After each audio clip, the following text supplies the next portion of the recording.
इंद्र नरेंद्र वंदित कर्ण मद निर्मल करण वृष तीर्थ के करतार श्री वर्धमान जिन शत शत नमन वर्धमान जिन शत शत नमन।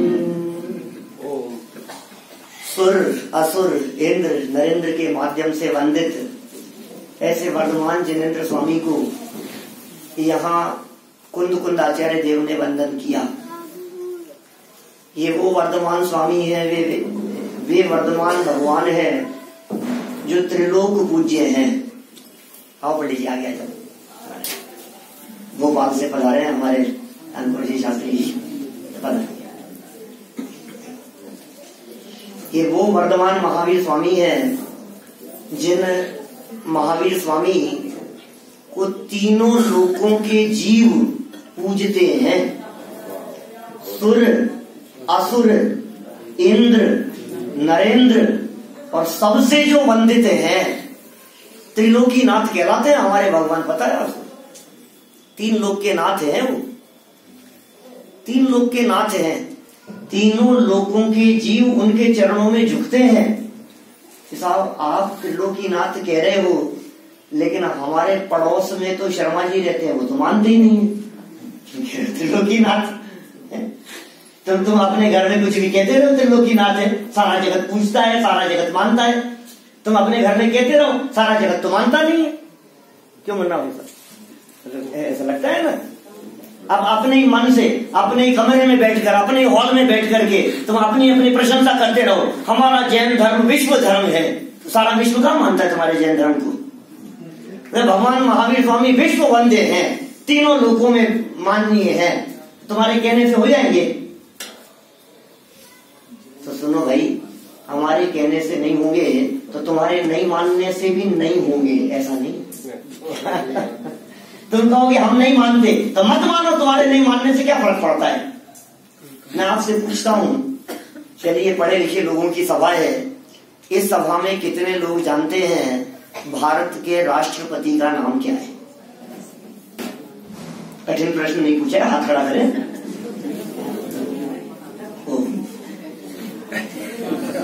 ये मीडिया वाले हैं, अभी छाप देंगे, अभी दिखा देंगे टीवी पर। क्या ये भारत के नागरिकों की दशा है, पढ़े लिखे लोगों की। इतनी बड़ी सभा में भारत के राष्ट्रपति का नाम 4 लोगों को पता है। ये क्या हालत है भाई साहब? आप जानते हैं वो कौन है? वो हिंदुस्तान का नाथ है। अब वो हिंदुस्तान का नाथ है कि नहीं है? बोलो भाई। नहीं है? तो तुम तो मानते ही नहीं हो, तुम तो जानते ही नहीं हो, उसका नाम ही नहीं जानते हो। बाहर निकल करके पूछो रिक्शे वाले से, मैं तो नहीं जानता कौन है। तो बोले तेरे जानने नहीं जानने से, मानने नहीं मानने से कुछ फर्क नहीं पड़ता है। हिंदुस्तान के जितने बड़े बड़े पढ़े लिखे लोग हैं, जितने मिनिस्टर हैं, जितने IAS ऑफिसर हैं, वो सब A ग्रेड वाले जो लोग हैं, वो सब उनको अपना नाथ समझते हैं। तुमको गिनता कौन है? ऐसे ही हम ये कह रहे हैं भैया, ये वर्धमान जिन, ये त्रिलोकी नाथ हैं, ये 3 लोक के नाथ हैं कि साहब हम नहीं मानते, हमारे पड़ोसी नहीं मानते। कि तुम्हें गिनता कौन है? ऊर्ध्व लोक के जितने देवी देवता हैं वे भगवान वर्धमान स्वामी के चरणों में मस्तक झुकाते हैं। मध्य लोक में जो बड़े बड़े लोग हैं, जो चक्रवर्ती जैसे सम्राट हैं, वो उनके चरणों में मस्तक झुकाते हैं। और अधोलोक में जो नाग कुमार जाति के, असुर कुमार जाति के देव हैं, वो उनके चरणों में झुकते हैं। अरे तीनों लोगों के बड़े बड़े लोग उनको अपना नाथ मानते हैं, इसलिए वे त्रिलोकी नाथ है। आप समझ में आई? ये भगवान महावीर स्वामी द्वारा कही गई बातें हैं। ये कुंद कुंदाचार्य देव कहते हैं ये बातें मेरे घर की नहीं है, जो बातें तुम्हारे साथ में कर रहा हूं। क्या ऐसा मत समझ लेना कि ये कुंद कुंदाचार्य देव ने कही है तो मान लो। अनेक स्थानों पर कुंद कुंद स्वामी जिनेन्द्र भगवान को सामने प्रस्तुत करते हैं। भैया जिनेन्द्र भगवान कह रहे हैं, मेरी मत मानो, जिनेन्द्र की तो मानो। वही बात है ना, महावीर भगवान को तो सब मानते हैं, उनकी नहीं मानते। ये हालत है। हम सब जैन हैं तो मानते हैं कि नहीं मानते हैं? वो मानने की चर्चा चल रही है। बड़ी मार्मिक चर्चाएं हैं, बहुत सुंदर प्रसंग है। तीनों अधिकारों की चर्चाएं लगभग मैं आपके बीच में कर चुका हूं। यहाँ आज अंतिम छठा व्याख्यान है दूसरे दिन में। ज्ञान तत्व प्रज्ञापन, ज्ञेय तत्व प्रज्ञापन और चरणानुयोग सूचक चूलिका।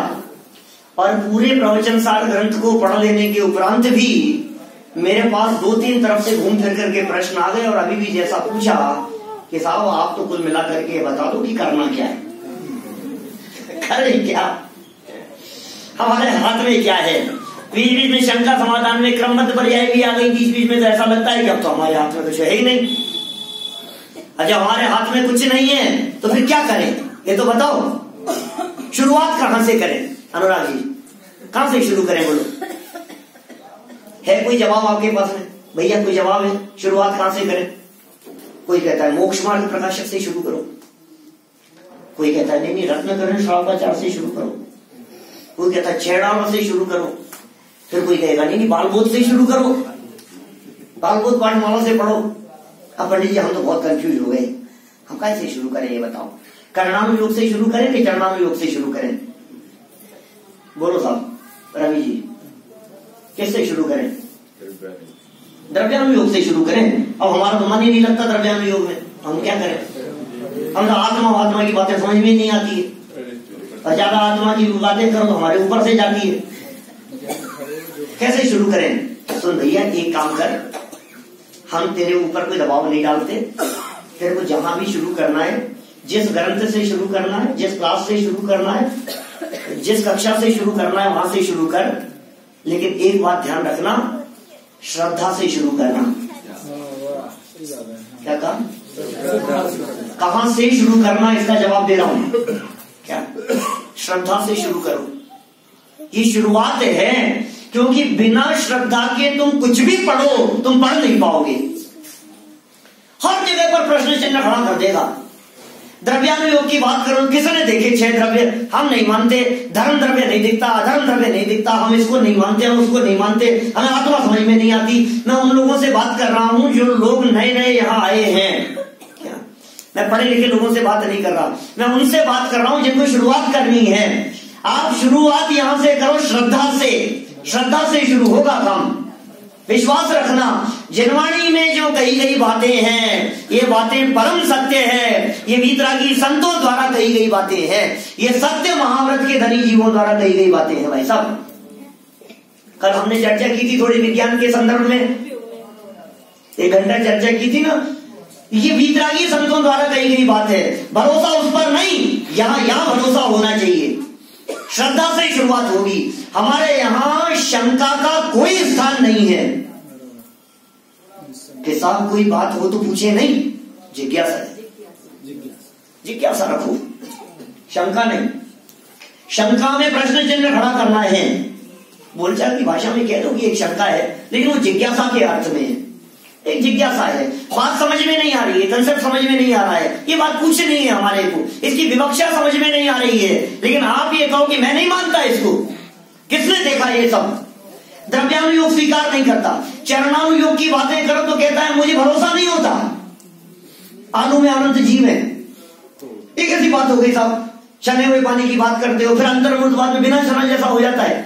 48 मिनट क्या निकल गए, बिना छना हो गया। उबाला हुआ पानी है 24 घंटे क्या निकल गए, बिना छना जैसा हो गया। और फिर ये 6-6 महीने की मर्यादा वाला आ रहा है पानी मार्केट में, तो फिर जीव उत्पन्न नहीं होते 6-6 महीने तक। उसका टेस्ट नहीं बिगड़ता है, उसका स्वाद नहीं बिगड़ता है। तुम्हारी माने कि इनकी माने? बोलो किसकी माने? कि भाई साहब ये जनवाणी की बात है, श्रद्धा से स्वीकार करना।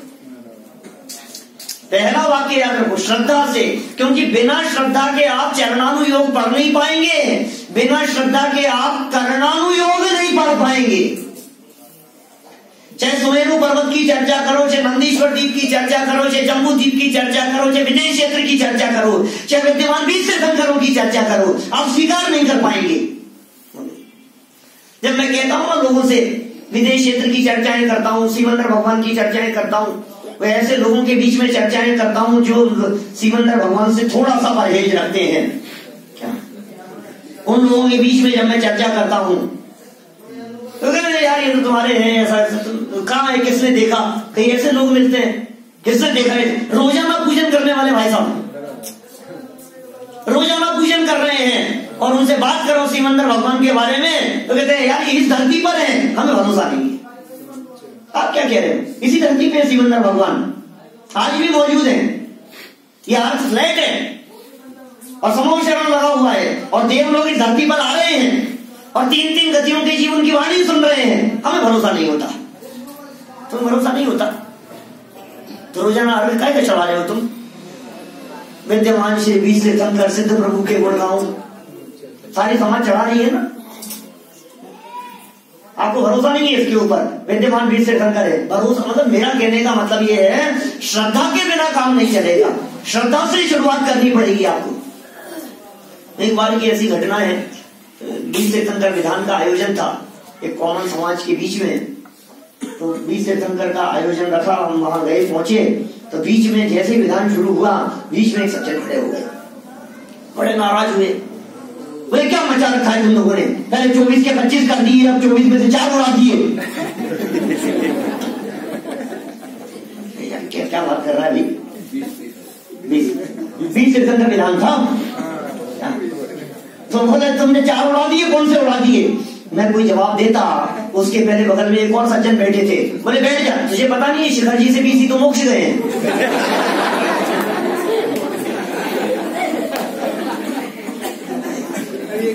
क्या हाल है बताओ मेरे को? ऐसी हालत है, कुछ पता नहीं है हमारे को, क्या बोल रहे हैं, क्या कर रहे हैं, क्या चल रहा है, कुछ सिखाना नहीं है, चले जा रहा है बस। अर्घ चढ़ाते हैं, बोले जा रहे हैं, चढ़ाए जा रहे हैं, हो रहा है। भाई साहब ये समझ का धर्म है और श्रद्धा का धर्म है। आप तो पूजा भी करते हो तो बिना श्रद्धा के नहीं, श्रद्धा से करो। सबसे पहले श्रद्धा होनी चाहिए अंतर में। अंतर में यदि श्रद्धा नहीं है तो आपको कर्णानुयोग की बातें स्वीकृत नहीं होगी। अरे कर्णानुयोग की बातें तो छोड़ो, आप प्रथमानुयोग नहीं पढ़ पाओगे। आप सिद्ध करके बतला दो कोई भी बात। प्रथमानुयोग में जितनी बातें आ गई, चाहे ऋषभ देव स्वामी को उठा करके देख लो आप, पता है कितनी आयु थी ऋषभ देव स्वामी की?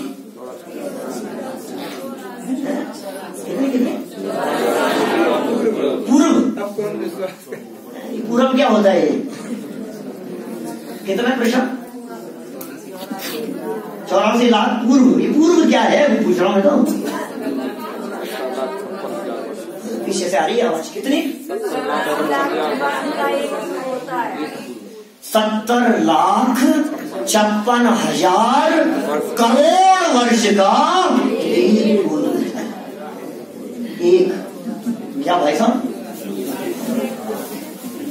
70,56,000 करोड़ वर्ष एक बार, फिर 70,56,000 करोड़ वर्ष दूसरी बार, फिर 70,56,000 करोड़ वर्ष फिर बीते, फिर 70,56,000 करोड़ वर्ष फिर बीते। राहुल जी कितनी बार? मुझे 84 लाख बार। 84 लाख पूरब है, एक पूरब नहीं। 84 लाख। भरोसा है आपको भैया? भरोसा है? हमने तो सोचा ही नहीं था इतना है। इसका मतलब इतनी भी उम्र हो सकती है कोई? श्रद्धा, श्रद्धा, श्रद्धा से स्वीकार करो। बिना श्रद्धा के आप प्रथमानुयोग नहीं पढ़ पाओगे। हाइट कितनी थी उनकी? 500 कितना? 500 धनुष क्या है? धनुष 4 फुट, 4 हाथ, 6 फुट। किसका हाथ लगाना है? कानून के हाथ तो बहुत लंबे होते हैं। किसके हाथ की बात है? उन्हीं के हाथ की बात है, ऋषभ देव के हाथ की बात है। उनका हाथ आत्मा अंगुल से बात नहीं, उससे अंगुल से बात है। 5 फीट का एक हाथ होता है लगभग, तो 2500 फीट के आसपास होंगे। 2500 फीट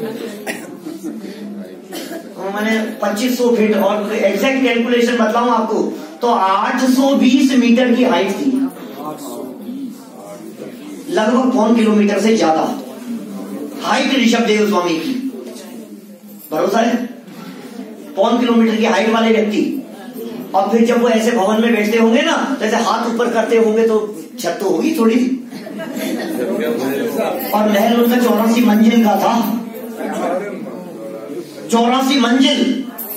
तो 84 मंजिल में 1-1 किलोमीटर की 1-1 मंजिल मानोगे तो 84 किलोमीटर की हाइट वाली मंजिल होगी उनकी।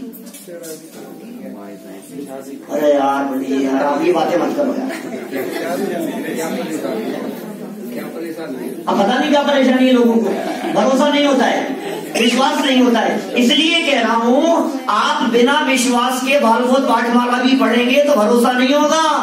बिना विश्वास के प्रथमानुयोग पढ़ लो, चाहे चरणानुयोग पढ़ लो, कर्णानुयोग पढ़ लो, द्रव्यानुयोग पढ़ लो, कोई शास्त्र पढ़ लो, कोई आगम पढ़ लो, बिना श्रद्धा के आप 2 कदम नहीं चल पाएंगे। क्योंकि अगले ही पेज पर कोई ऐसी बात आ जाएगी जो आपके दिलो दिमाग को खटकेगी और आप बाहर निकल जाएंगे। इसलिए सबसे पहले तो ये श्रद्धा अपने दिलो दिमाग में रखना कि जो बात मैं पढ़ रहा हूं, ये बात उनके द्वारा कही गई है जो सत्य महाव्रत के धनी हैं, जीवन पर्यंत के लिए जिन्होंने असत्य बोलने का त्याग किया है।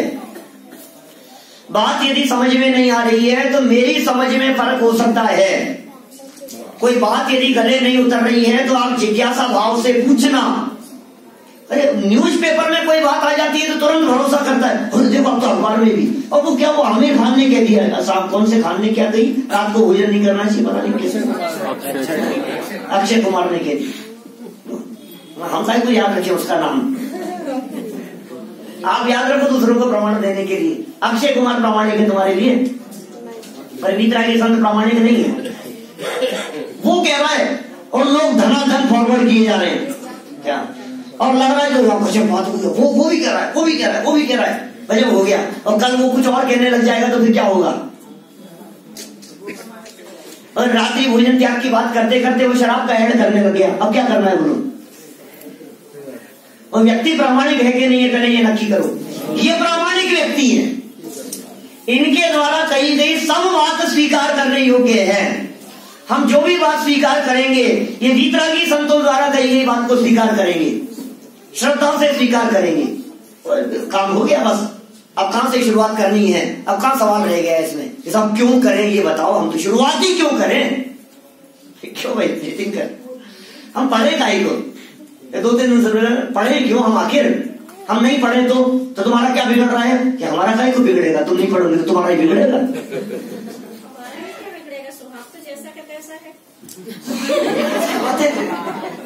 स्वभाव तो जैसा का तैसा है, तो आएगा ही कौन है यहाँ पर, स्वभाव जैसा का तैसा है, लेकिन मुक्ति प्राप्त करने का प्रयास कर रहे हैं ना।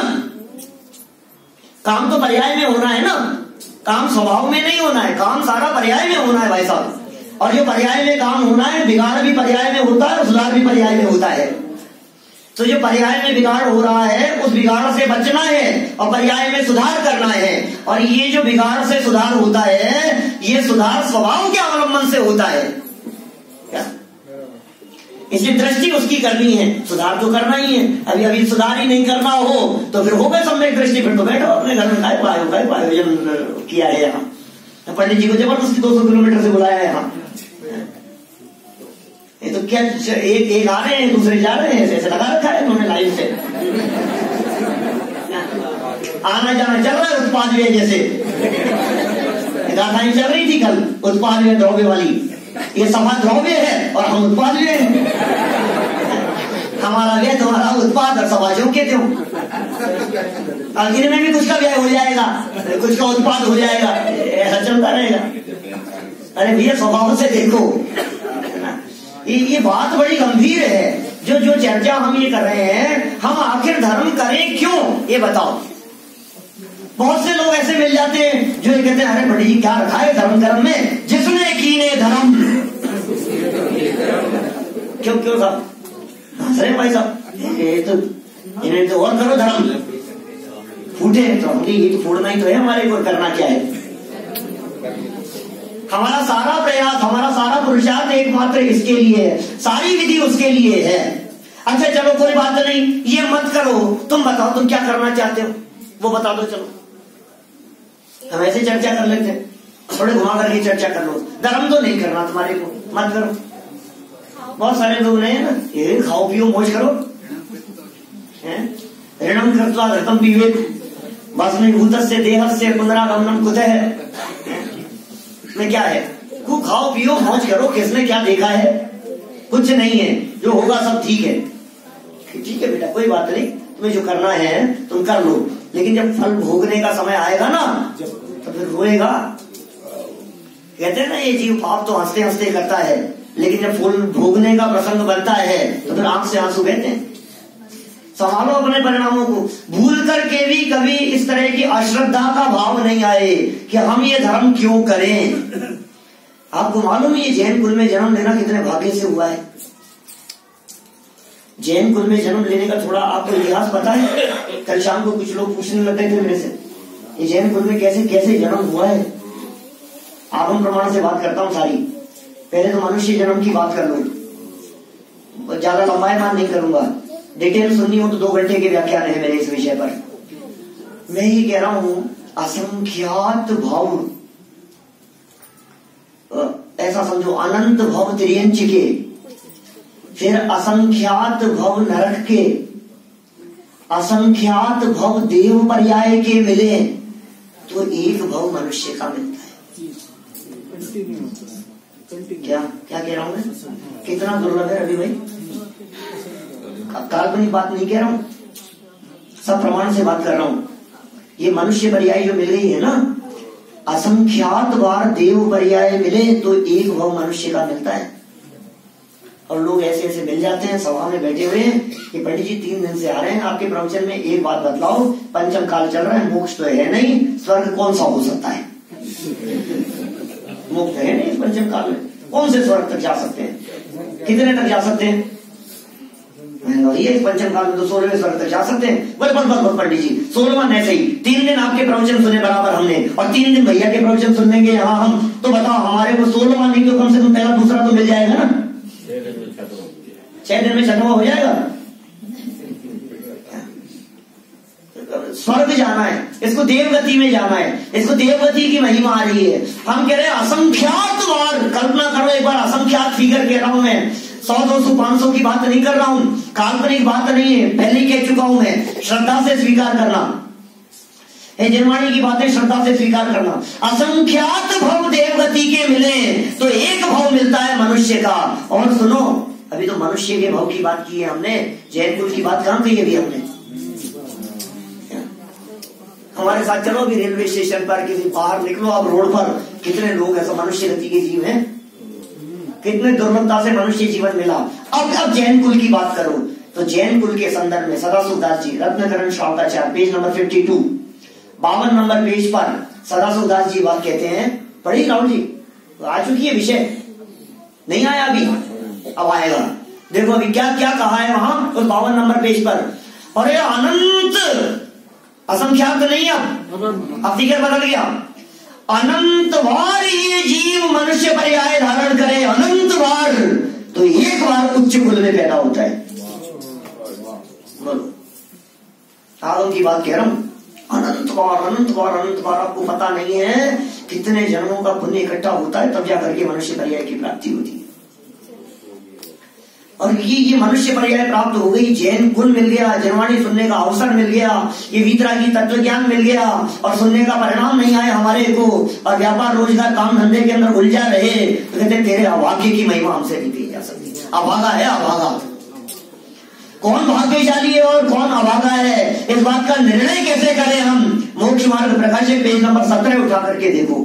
17 नंबर पेज पर टोडरमल साहब कहते हैं, श्रोता का स्वरूप बतलाते हुए, भली होनहार है जिसकी, जिसे ऐसा विचार आता है। कैसा विचार? सुनने का विचार आया, मैं कौन हूँ, मेरा क्या स्वरूप है, ये चरित्र कैसे बन रहा है, ये विचार आ गया ना, उसे भाग्यशाली कह रहे हैं।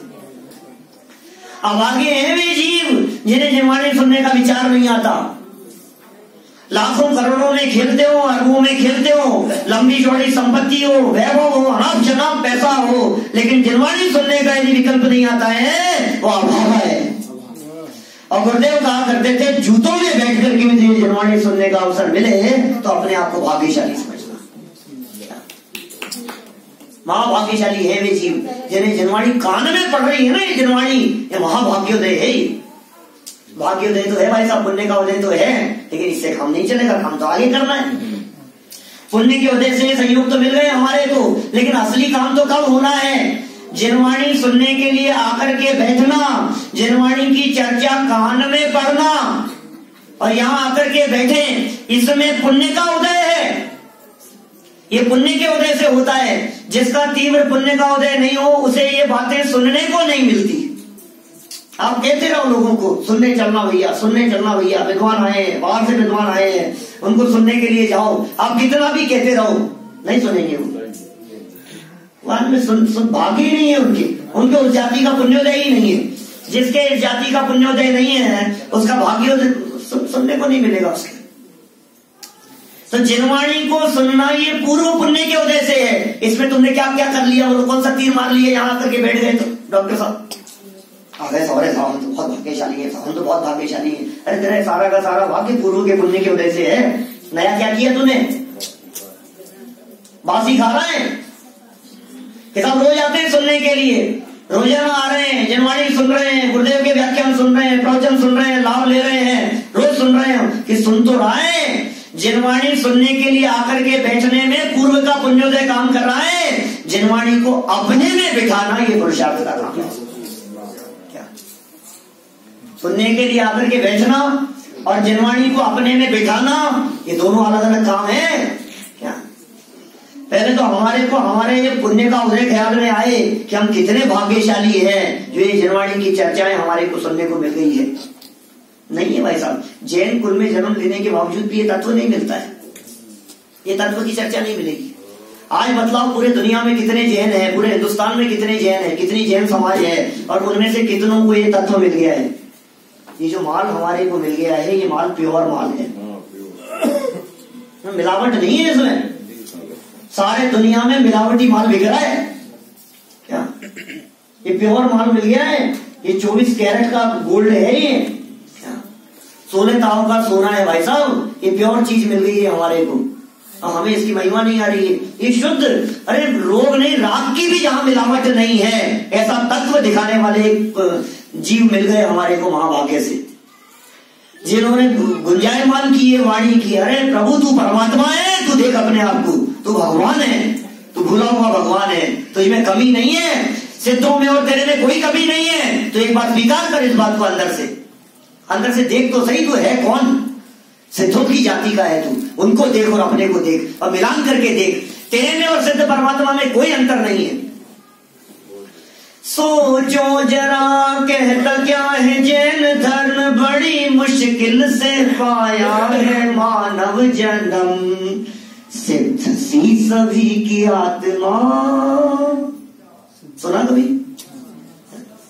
सिद्धों जैसी आत्मा है वैसा तुम्हारी, तुम सिद्ध समान हो, सिद्ध समान सदा पद मेरो। एक बार ये बात कान में नहीं पड़ रही है बोलो, और ये अभावा दर की ठोकरें खा रहा है, इसे बात सुनने को नहीं मिल रही है। इसे लग रहा है 2-5 करोड़ का यदि हमारा कोई प्रॉफिट हो गया तो बहुत भाग्य, हमने कोई जबरदस्त काम कर लिया साहब, कोई तीर लग गया हमारे तो, कोई समझ लो आप कोई पुण्य का उदय था साहब, हमारे तो सुनने को मिल गया। अरे तो अभागा है, जनवाणी सुनने को नहीं मिल रही है तेरे को। आपको लगता है जो लोग रोजाना नहीं सुनते, इसीलिए मैंने पहले हाथ खड़े करवाए थे आपसे, जो लोग रोजाना नहीं सुन रहे हैं उनको कुछ फील होता है कि कोई चीज मिस हो रही है लाइफ में, ये चले जाएगा ये क्या? ये बात करते करते जीवन खत्म। लो चलो भाई साहब आ जाओ, फिर कोई जुगाड़ नहीं चलेगा, फिर तुम्हारी कोई टेक्निक काम नहीं आएगी, फिर करते रहना तुम कुछ भी। दरवाजे पर एकदम आकर के खड़े हो गए यमराज, चलो भैया चलो। ये कहां चले, कौन हो तुम? कहां लेने के लिए आए हो मेरे को? लेने के लिए आया हूँ, यमराज हूं मैं, जानता नहीं कि टाइम नहीं है मेरे पास में, लिस्ट अमिशवाड़ी। चल चल तेरा नाम, तेरा फर्स्ट लिस्ट दिखा दी। ऐसे अपने यहाँ को यमराज होते नहीं है, न्यूज़पेपर की कहानी है। दरवाजे में खड़े लेने के लिए आ गए, लिस्ट में नाम है तेरा, चल। घबरा गया है तो 25 साल की उम्र, 35 साल की उम्र, कितनी हो गई अनुराग जी? 38 हो गई, हो गई। मैं तो 25-30 वालों की बात कर रहा हूँ, उनको आया था लेने के लिए, ज्यादा हो गई, 3 साल बोनस में आ गए। सब सोचो अपने अपने बारे में, 25 होती तो क्या होता, ज्यादा हो गई ना उम्र। कितनी है तुम्हारी? 18, 20, 21 हो गई, 20 की होती तो क्या होता बोलो? 1 साल ज्यादा हो गया ना। अब वो आ गया दरवाजे पर, लिस्ट दिखा दी सामने, चल भैया चल चल, टाइम नहीं है मेरे पास में। क्या बहुत बिजी नजर आ रहे हो क्या? हाँ काम नहीं है, लंबी चौड़ी लिस्ट है। कि कुछ ऐसा नहीं हो सकता, 5 मिनट चाय पी के चले, आपके लिए भी बना देता हूँ अच्छी। यमराज भी घबरा गया, भाई साहब यार ये अच्छा आदमी मिला, आज तक दुनिया में कोई ने मेरे को चाय के लिए नहीं पूछा, ये भला आदमी मेरे को चाय के लिए पूछता है। चल ठीक है कोई बात नहीं, यार तो चाय की बात कर रहा है, चल चाय बना ला, कोई बात नहीं, चाय पी के चलेंगे। चाय बना करके लाया अंदर से, और चाय में कुछ मिला दिया। यमराज जी बेहोश हो गए। यमराज जी बेहोश हो गए। इन्होंने लिस्ट में ऊपर से नाम मिटाया और सबसे लास्ट में लिख दिया अपना नंबर भी। अब थोड़ा तो राहत मिलेगी भैया, थोड़ा तो वो जो 3 नंबर है ना अपने पास में रखा हुआ, उसकी तो व्यवस्था कर दूं, घर वालों को बता तो दूं मैं क्या स्थिति होनी है। और फिर 10-5 मिनट में जब वो यमराज उठे, बड़े प्रसन्न हुए, यार मजा आ गया यार, आज तो जिंदगी में ऐसी चाय पहली बार पी है मैंने, तो चाय आज तक किसी ने चाय के लिए नहीं पूछा, मैं तेरे से बहुत खुश हूं। चल एक काम करता हूं, लिस्ट को नीचे से शुरू करता हूं।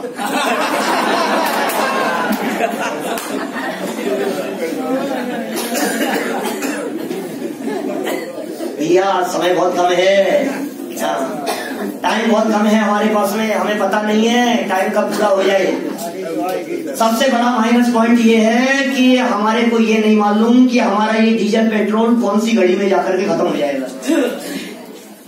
आयु गर्म वाला जो पेट्रोल चल रहा है ना अंदर में, ये आयु गर्म वाला पेट्रोल ये कितना बचा है बैलेंस में, यदि किसी को मालूम हो तो बताओ।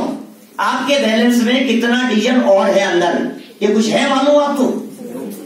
गोल्डी भाई कितना बचा है? किसी को भी नहीं मालूम कितना बचा है, और हम चलाए जा रहे हैं और गाड़ी रिजर्व में चल रही है। क्या अंकुर जी, रिजर्व में चल रही है गाड़ी, और अंदर अभी ऐसे थोड़ी ना खत्म हो जाएगा, ऐसे थोड़ी ना खत्म हो जाएगा। और बाइक को दौड़ाए जा रहे हैं, दौड़ाए जा रहे हैं, और चले जा रही है, चले जा रही है। फिर क्या होगा भैया? अचानक किसी मोड़ पर पहुंच करके क्या हो गया? झटका लगे और खत्म हो जाएगी सब एक झटके में। सोच लो भैया, ये ऐसे ही होगा। एकदम चलते चलते क्या हुआ? ये कुछ नहीं, थोड़ा सा दर्द सा उठा था और डॉक्टर को दिखाया, चेकअप कराया, ब्रेन हेमरेज बता दिया। और क्या हो गया? ये ब्लॉकेज बता दिया, ये किडनी खराब बतला दी। ये क्या हो गया? ये डायलिसिस पर चल रहे हैं। ये क्या हो गया? ये सोचो तो सही एक बार। अगले क्षण क्या होने वाला है आपको इस बात का अंदाजा नहीं है क्या होगा। और एक बार यदि ये मनुष्य जीवन चला गया तो फिर दोबारा नहीं मिलेगा। भाई साहब, ये ज्ञान मंदिर में यहाँ आपके प्रतिदिन शास्त्र सभा चलती है, मालूम है कि नहीं? बहुत से लोगों को पता है। हमारे विद्वान चलाते हैं, ये राहुल जी चलाते हैं, ये प्रीतिंकर जी चलाते हैं, और ये ब्रह्मचारी बहनें चलाती हैं, सब जो भी चलाते हैं यहाँ। समय देख लेना, समय नोट कर लेना। आचार्य जी भाई सब भी चलाते हैं, जब भी चलाते होंगे, मतलब जो भी है। तो मेरा कहने का वो अंकुर चलाते पीछे। कब से चालू कर रहे हैं भैया? अंचल कब से चालू कर रहे हैं? अंकुर जी के बाद चालू कर रहे हैं भैया, तालियां बजा देना उनके लिए।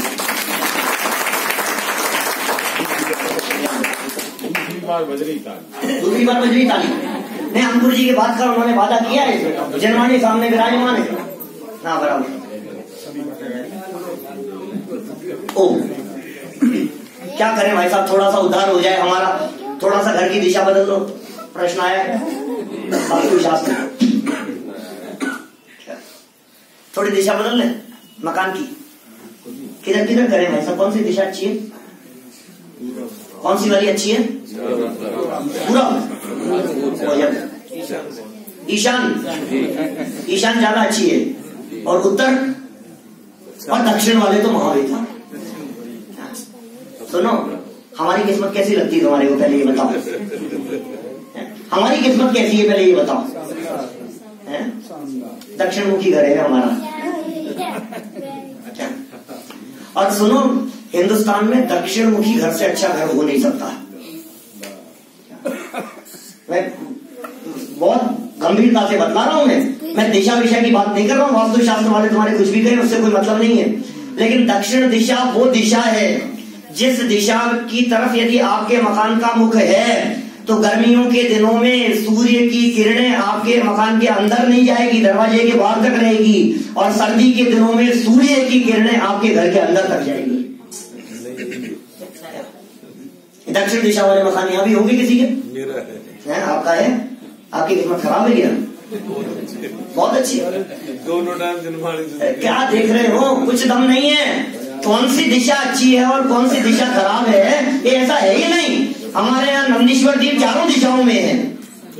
क्या अकृत्रिम चैत्यालय, जब हमारे मुनिराज जब खड़े होकर के प्रतिक्रमण करते हैं तो चारों दिशाओं की तरफ मुख करके 9 बार नमोकार मंत्र बोलते हैं, अष्टांग नमस्कार करते हैं चारों दिशाओं में। किसको अच्छी माने और किसको बुरी माने, ये सब दिमाग का भ्रम है ही है। और ये सारे समाज में चल रहा है इस तरह का तोड़ फोड़ के नाम पर, और कुछ होने वाला नहीं है। और सारा का सारा वास्तुशास्त्र पैसे वालों के लिए लागू होता है, गरीबों के लिए कोई वास्तुशास्त्र नहीं है। किसी गरीब की झोंपड़ी के बारे में कोई बता दो कि भैया तेरी झोंपड़ी का मुंह इधर कर ले, तू पैसे वाला हो जाएगा, उद्धार हो जाए उसका। कोई नहीं बताने वाला है, कोई चर्चा नहीं करने वाला है, कुछ नहीं है। और जैन दर्शन का वास्तु कुछ एक अलग प्रकार का है। यद्यपि वास्तु की चर्चा थोड़ी बहुत कहीं कुछ आई होगी, तो सिर्फ इतनी मात्रा में आई है कि जिसके माध्यम से जैन जीवन शैली बहुत आराम से चल सके, बस इसका नाम वास्तु है। आपकी दिनचर्या बहुत अच्छे से चल सके, आप जो प्रैक्टिकल लाइफ की जो बातें हैं वे बातें उसके माध्यम से बतलाई गई है। जैसे देखो मैं आपको कहूं कि किचन होनी चाहिए, तो किचन कौन सी दिशा में होनी चाहिए भाई साहब? आग्नेय में। आग्नेय में। आग्नेय कौन सा है ये? कौन नहीं, पूर्व दक्षिण। पूर्व दक्षिण की दिशा वाला कोना है आग्नेय कोण, उसमें होनी चाहिए किचन। अब सुनो, तो इसका प्रैक्टिकल कारण सुनो। सूर्य उदित होता है पूर्व से, ठीक है, और अस्त होता है पश्चिम में। जब सूर्य पूर्व से पश्चिम की तरफ जाता है तो वो नियम से दक्षिण दिशा की तरफ होकर के जाता है। जैसे घूम रहा है ना, तो पूर्व से उदित हुआ और ये दक्षिण दिशा की तरफ से होकर के गया, तो पूर्व और दक्षिण दिशा के बीच का जो एरिया होगा उस दिशा में सूर्य की किरणें सबसे ज्यादा आपकी किचन में आएगी। आपका चौका अच्छे से बन सकेगा, लाइट का पर्याप्त रोशनी रहेगी, वहां लाइट की जरूरत नहीं होगी, वहां देख सोच करके आप भोजन बना सकेंगे। इसलिए वहां किचन बनाने की बात कही है। पर्याप्त प्रकाश होना चाहिए, अच्छी रोशनी होनी चाहिए। तो वास्तुशास्त्र वाले कहते हैं सुनो, जो हमारे खिड़कियां होती है ये खिड़कियां मकान के बाहर खुलनी चाहिए और दरवाजे मकान के अंदर खुलने चाहिए। क्या बोलिए? क्यों भैया? कि खिड़कियां बाहर इसलिए खुलनी चाहिए कि तुम्हारे घर के अंदर खुलेगी तो घर की जगह को रोकेगी और आते जाते टकराओगे। तो फिर दरवाजा भी बाहर खुले तो अच्छा है ना? कि नहीं, बहुत प्रैक्टिकल है। बाहर से किसी ने आकर के बेल बजाई तो यदि आप दरवाजा अंदर खुलेगा तो ऐसे खुलेगा और बाहर खुलेगा तो ऐसे धक्का लगेगा उसके। कितना प्रैक्टिकल है। बाहर खड़े होकर के किसी व्यक्ति ने बेल बजाई, अब आप ऐसे ऐसे गेट खोलो तो बेचारा बाहर खड़ा हुआ है, और ऐसे खोलो तो बेचारे का स्वागत कर रहे हैं अपन अंदर। कितना प्रैक्टिकल है। इतना ही वास्तुशास्त्र है और कोई वास्तुशास्त्र नहीं है। जहां तक बिगाड़ सुधार का सवाल है, सुनो, हम उस परंपरा के व्यक्ति हैं, हम कुंद कुंदाचार्य की परंपरा के हैं, हम गुरुदेव की परंपरा के हैं।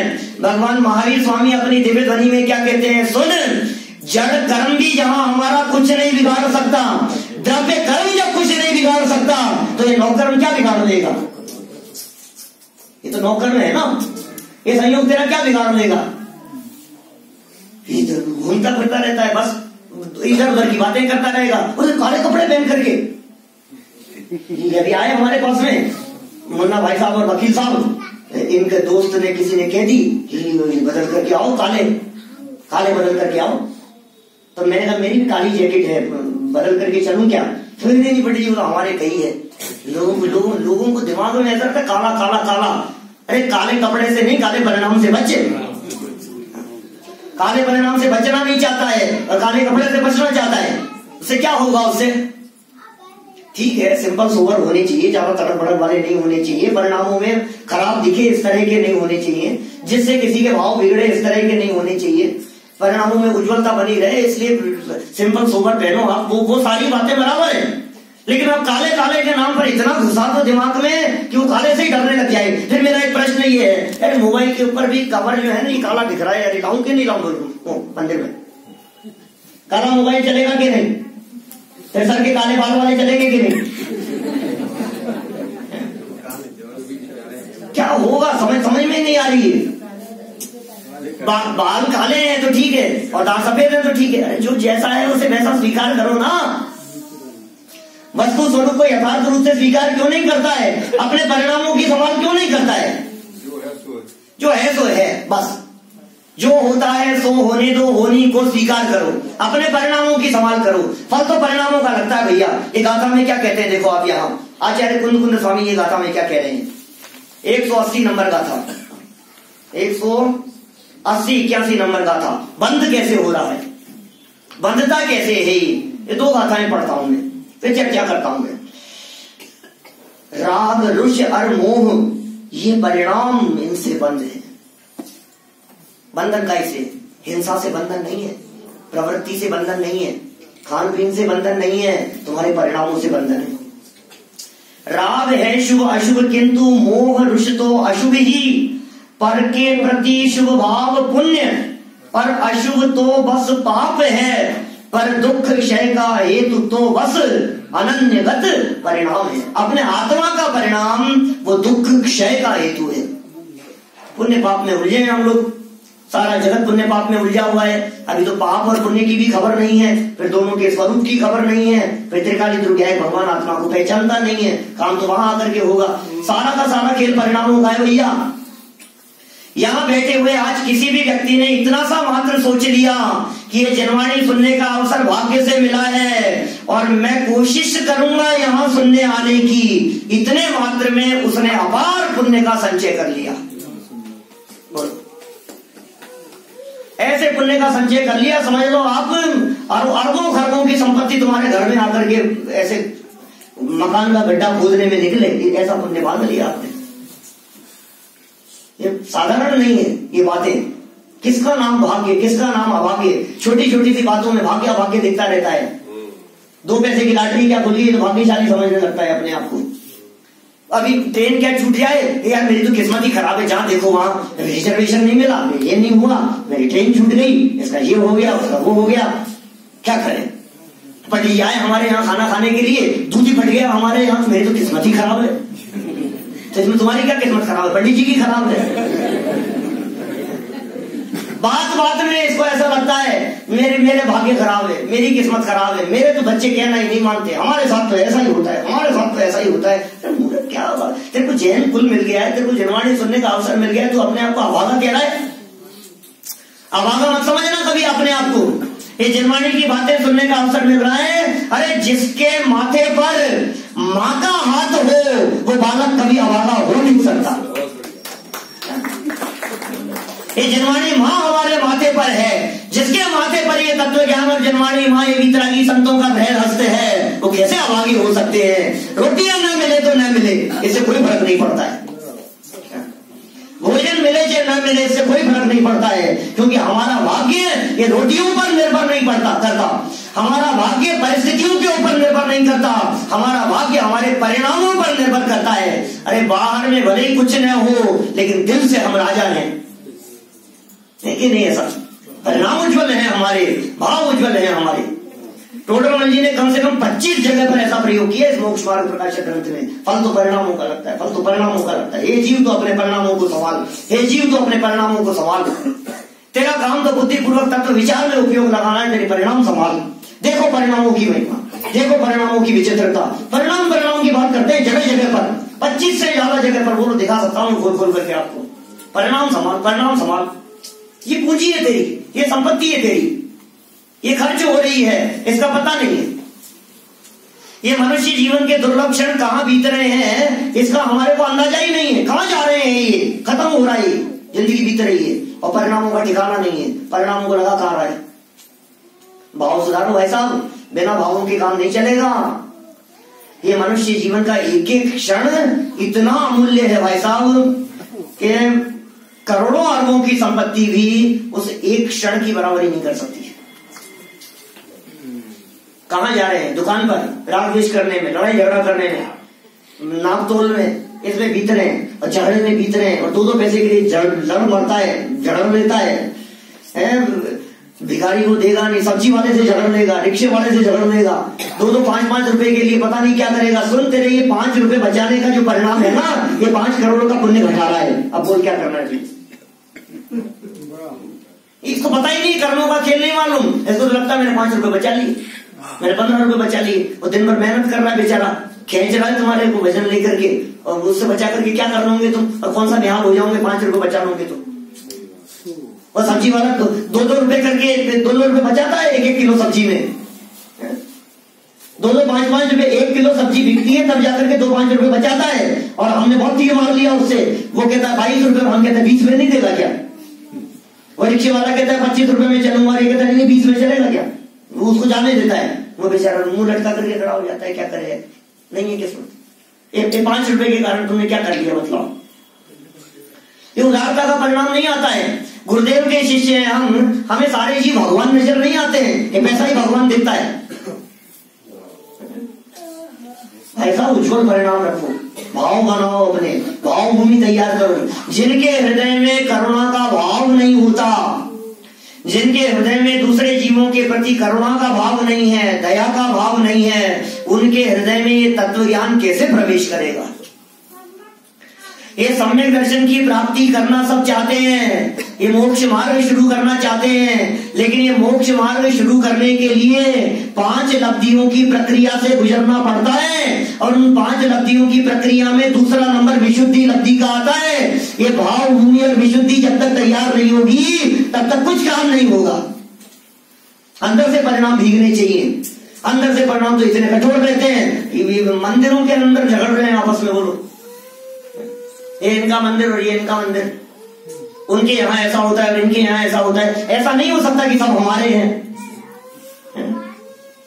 ये मुमुक्षुओं का मंदिर है, ये गैर मुमुक्षुओं का मंदिर है। यहाँ तो मुमुक्षुओं के भी 2 हैं। अरे भाई साहब ऐसा नहीं है, हमारे 2 नहीं है। ललितपुर में जितने मंदिर हैं वो हमारे हैं। अब क्या सोच रहे हो आप? वो मंदिर हमारा नहीं है। नहीं, वो तो उनका है, वो तो उनका है। व्यवस्थापक अलग अलग हो सकते हैं, भगवान अलग नहीं है। व्यवस्था करने वाले अलग हो सकते हैं। परिणामों को उज्जवल बनाओ। आपके उज्जवल परिणाम नहीं है। आप इतनी सी बातों में मन मुटाव करके बैठ रहे हैं, ये ऐसा है और ये ऐसा है, ये क्यों और वो क्यों? क्या झगड़े में उलझे हो? ये खत्म हो रहा है जीवन एक क्षण में, अगले क्षण खत्म। चल बेटा नरक में चल, पूरे हो गए तेरे दिन, बहुत हो गया काल पूरा। ये एकेंद्री में चला गया ना, ये जीव यहां से गलती से एकेंद्री में चला गया। ये ग्रंथ सामने है, मोक्ष मार्ग प्रकाशक ग्रंथ, पेज नंबर 63, पेज नंबर 64। 2 पेजों को थोड़ा गहराई से पढ़ना। टोडरमल साहब क्या कहते हैं? एक बार एकेंद्री में चला गया, यहां से निकल नहीं पाएगा वहां से, इतना कठिन है। कितना काल लगेगा? असंख्यात समय देव गति जन्म लेगा तो मनुष्य गति मिल पाई, तो वो काउंटर नहीं होगी। अरे क्या असंख्यात देव पर्याय के भाव धारण करने के लिए कितना काल लगेगा, कुछ अंदाजा है आपको? साधिक 2000 सागर के लिए 30 पर्याय की प्राप्ति होती है। मजाक नहीं है। देव देव देव ऐसे हो गया, ऐसे हो जाता है देव। अनंत काल इसका एकेंद्री के अंदर बीतता है, अनंत काल। ऐसा काल कहा है, ये टोडरमल जी साहब ने इसमें चर्चा की है, इस तरह की चर्चा की है उन्होंने। पेज नंबर 63 खोल करके देखना, उसमें क्या कहते हैं वो कहते हैं इस जीव का 30 पर्याय का काल, कल उछाला था हमने पत्थर, इस जीव की 30 पर्याय का काल कितना है? हाथ में एक, अरे क्या शादी वादी छोड़ो, अभी शादी की बात नहीं है, सब शादीशुदा बैठे हैं यहाँ पे। तो यहाँ एक पत्थर लिया हाथ में और पत्थर लेकर के उछाला ऐसे हवा में ऐसे उछाला उस पत्थर को। जितनी देर वो पत्थर हवा में रहता है वो 30 पर्याय का काल जानना, और वो आधार सहित धरती पर जितने काल रहे उतना एकेंद्रीय पर्याय का काल जानना। ऐसा उन्होंने उदाहरण दिया पंडित जी साहब ने। 64 नंबर पेज पर है उदाहरण, आगे वाले पेज पर।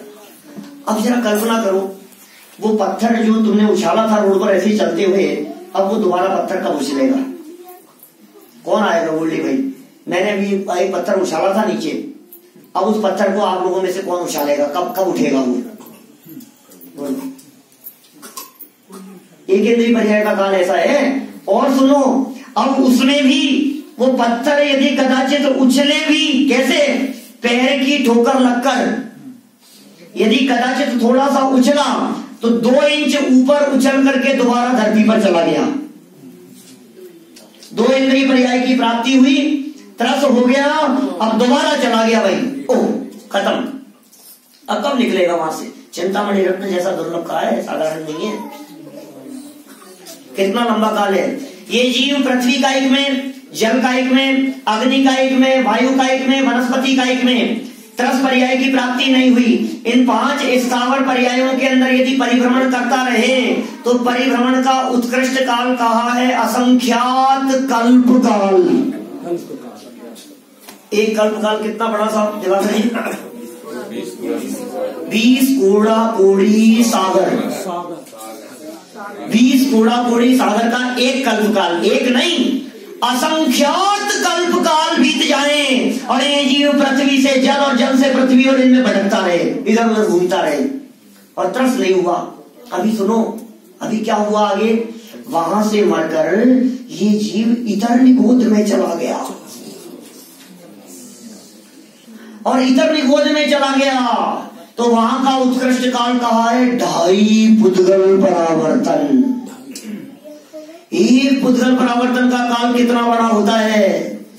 वही पेज नंबर 63 ऊपर से पहली लाइन। और पंडित जी साहब कहते हैं जिसके अनंत में भाग में अनंत सागर बीते जाते हैं, ऐसा एक पुद्गल परावर्तन होता है। 2.5 पुद्गल परावर्तन गया, वहां से निकला प्रीतिकर, उधर से निकला और निकल करके कहां आ गया? पृथ्वी का एक जल का एक आदि में असंख्यात कल्प काल, फिर दोबारा इतर निगोद में 2.5 पुद्गल परावर्तन, फिर पृथ्वी का अधिक में असंख्यात कल्प काल, फिर 2.5 पुद्गल परावर्तन इतर निगोद में। अरे त्रस पर्याय की प्राप्ति नहीं हुए तो एकेंद्रीय पर्याय में परिभ्रमण का उत्कृष्ट काल असंख्यात पुद्गल परावर्तन कहा है। कुछ समझ में आ रही है बात? आप कहां बैठे हो? एक एक घड़ी आपकी कितनी बहुमूल्य है इसका अंदाजा नहीं है। टाइम साइकिल में आप अपनी लाइफ को डाल दो, आपके पास में कितनी पूंजी है, उस पूंजी को आप समय पर डाल दो, कितना समय है। अब डे बाय डे क्या हो रहा है? समय घट रहा है। असली पूंजी है वो जो घट रही है।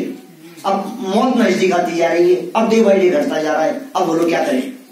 400 साल पहले कुछ पंक्तियां लिखी, करोड़न की एक एक घड़ी है। काहू घर पुत्र जायो, काहू के वियोग लायो, काहू राग रंग काहू रो आरोही करी है। जहां भान उगत उचाह गीत गान देखे, सांझ समय ताई थान हाय हाय परी है। ऐसी जग रीति को न देख भय भीत होए, हा नर मूड तेरी मति कौन हरी है। मानुष जन्म पाए सोवत विहाय जाए, खोवत करोड़न की एक एक घड़ी है, एक एक घड़ी करोड़न की एक एक घड़ी की कीमत है। अरे एक एक घड़ी तो कब लिखा था तुम्हें अंदाजा है? 400 साल पहले की बात है। 400 साल पहले करोड़ क्या, 400 साल पहले का करोड़ आज का कितना होगा बताऊं थोड़ा कैलकुलेशन आपको तो थोड़ा समझ में आए। 400 साल पहले के करोड़ की कीमत लगाना, हर 20 साल में एक जीरो बढ़ जाती है।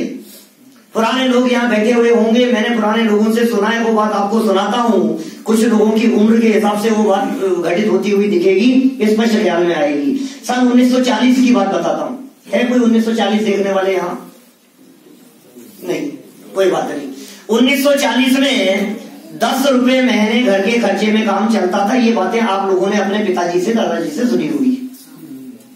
एक मध्यम क्लास परिवार का घर खर्च 10 रुपए महीने हुआ करता था। 1940 की बात कह रहा हूं। ठीक 20 साल बाद दिवाकर जी, ठीक 20 साल बाद वो 10 रुपए में एक जीरो बढ़ा दो। 1960 तो बहुतों ने देखा है, 100 रुपए महीने में घर का खर्च एक सामान्य परिवार का चलता था 1960 में। क्या 1960 के बाद में 20 साल और बढ़ा दो 1980, 1000 रुपए महीने में एक परिवार का घर चलता था। 1980 की बात कह रहा हूं, बहुत लोगों ने देखा है 1000 रुपए महीने में आराम से एक मिडिल क्लास फैमिली का खर्चा चलता था 1980 में।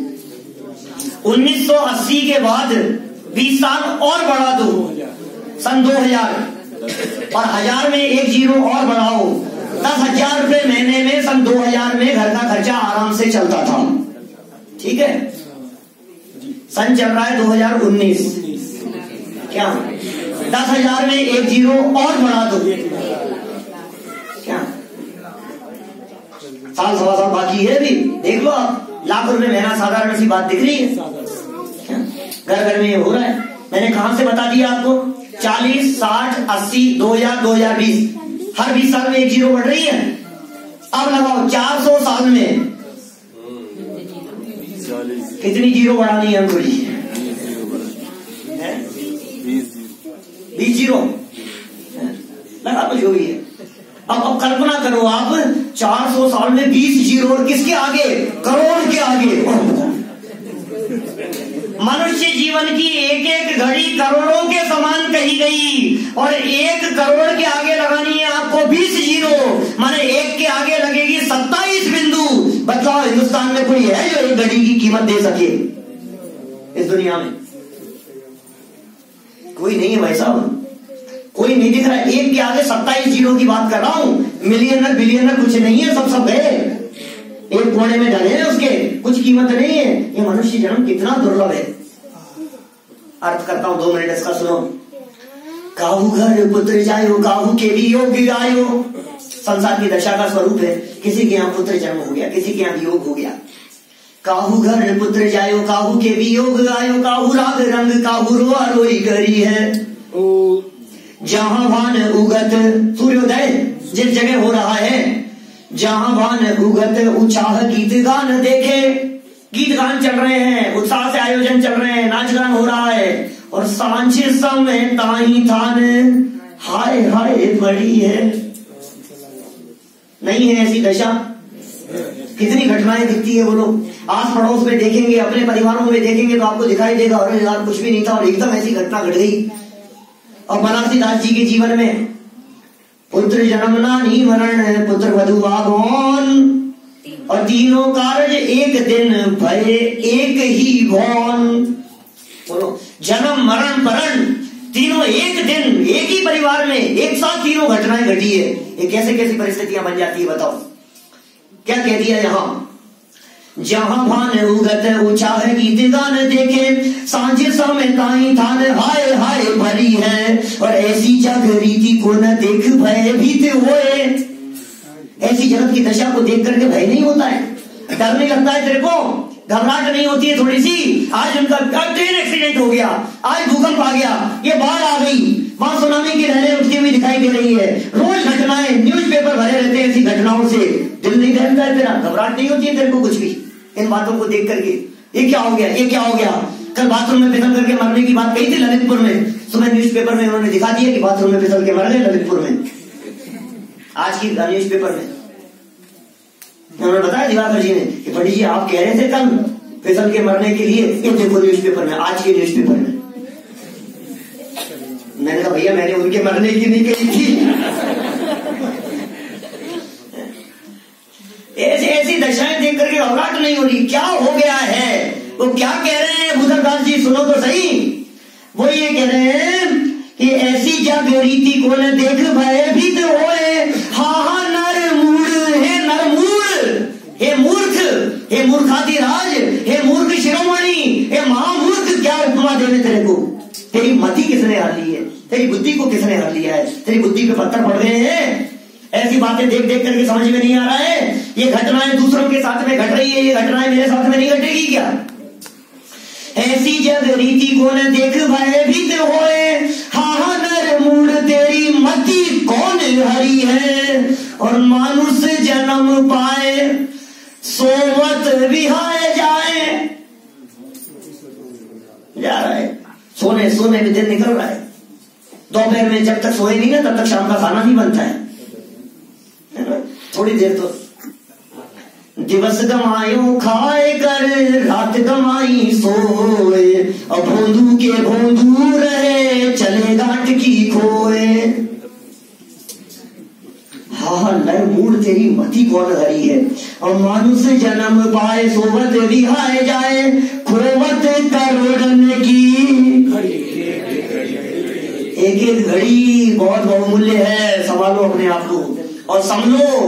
और महाभाग्य से जन्मानी मिल गई है, ये तत्व ज्ञान मिल गया है हमारे को, ये समझने का अवसर मिल गया है, ये पंच कल्याणक हो गया है, ये भवन खाली नहीं रहना चाहिए। समझ में आ रही है बात?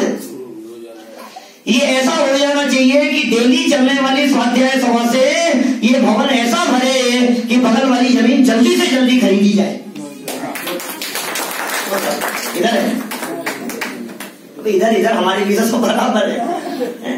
जल्दी से जल्दी खरीदो, भवन बड़ा बने, ज्यादा से ज्यादा लोग आए, इतनी संख्या आए, सब लोग इस बात को सुने, सब लोग इस बात को समझें, सबके हृदय में ये बात उतरे।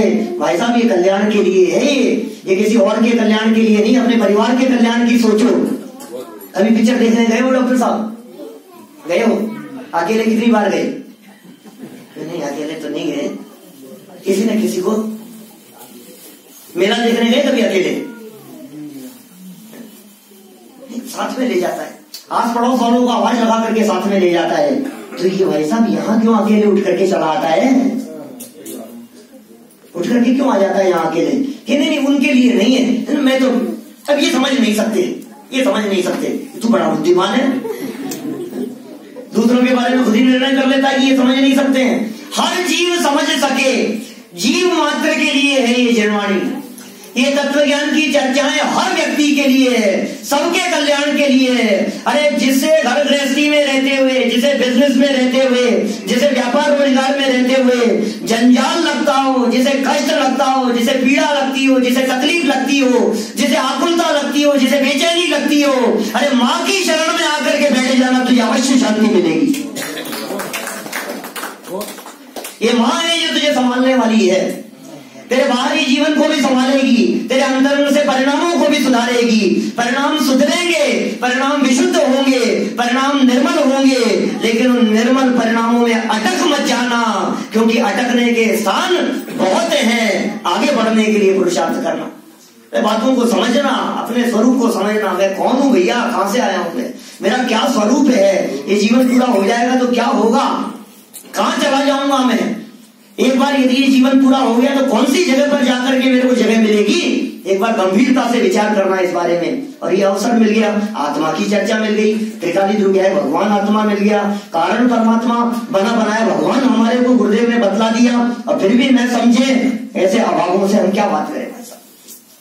आप बहुत भाग्यशाली हैं जो ये अवसर हमारे को मिल गया है, लेकिन अब ये आपके हाथ में है। मैंने तो कह दिया, क्योंकि मेरे सामने तो भरी सभा दिखाई दे रही है, मैंने तो कह दिया कि आप भाग्यशाली हैं। अब आप कितने भाग्यशाली हैं और कितने अभागे हैं, इसका निर्णय आपके ऊपर छोड़ता हूं। आप तत्व निर्णय करें और तत्व निर्णय करके अपने जीवन में मोक्ष मार्ग प्रकट करके सच्चे सुख को प्राप्त करें। इसी भावना से बात को यहीं विराम।